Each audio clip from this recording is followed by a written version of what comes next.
আসসালামু আলাইকুম রহমতুল্লাহি ওয়া বারাকাতুহু। আশা করি আল্লাহ তাআলার অশেষ মেহেরবানি ও দয়ায় আপনারা সবাই ভালো আছেন। জুম্মার আদব রক্ষাকারীর 10 দিনের গুনাহ মাফ হয়ে যায়। রাসূলুল্লাহ সাল্লাল্লাহু আলাইহি ওয়াসাল্লাম বলেছেন, জুম্মার সালাতে 3 ধরনের লোক হাজির হয়। এক ধরনের লোক আছে যারা মসজিদে প্রবেশের পর তামাশা করে, তারা বিনিময়ে তামাশা ছাড়া কিছুই পাবে না। দ্বিতীয় আরেক লোক আছে যারা জুম্মায় হাজির হয়, সেখানে দোয়া মুনাজাত করে, ফলে আল্লাহ তাআলা যাকে চান তাকে কিছু দেন আর যাকে ইচ্ছা দেন না। তৃতীয় প্রকার লোক হলো যারা জুম্মায় হাজির হয়, চুপচাপ থাকে, মনোযোগ দিয়ে খুতবা শোনে, কারোর ঘাড় ডিঙ্গিয়ে সামনে আগায় না, কাউকে কষ্ট দেয় না। তার 2 জুম্মার মধ্যবর্তী 7 দিন সহ আরো 3 দিন যোগ করে 10 দিনের গুনাহ খাতা আল্লাহ তাআলা মাফ করে দেন। আবু দাউদ 1113।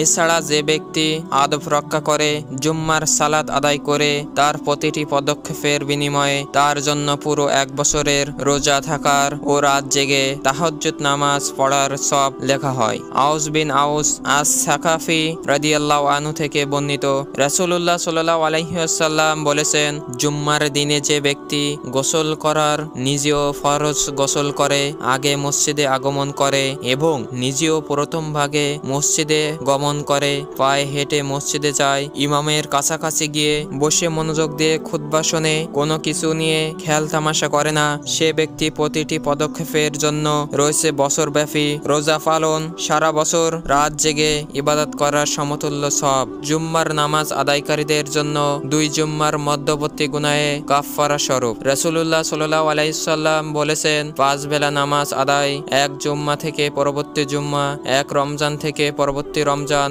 মধ্যবর্তী সময়ে হয়ে যাওয়া সকল সগীরা গুনাহের কাফফারা স্বরূপ। এই সত্ত্বে যে বান্দা কবিরা গুনাহ থেকে নিজেকে বাঁচিয়ে রাখবে, আল্লাহ তাআলা আমাদের আজকের এই জুম্মার দিনে পরিপূর্ণ হক আদায়ের করার তৌফিক দান করুক। আমিন।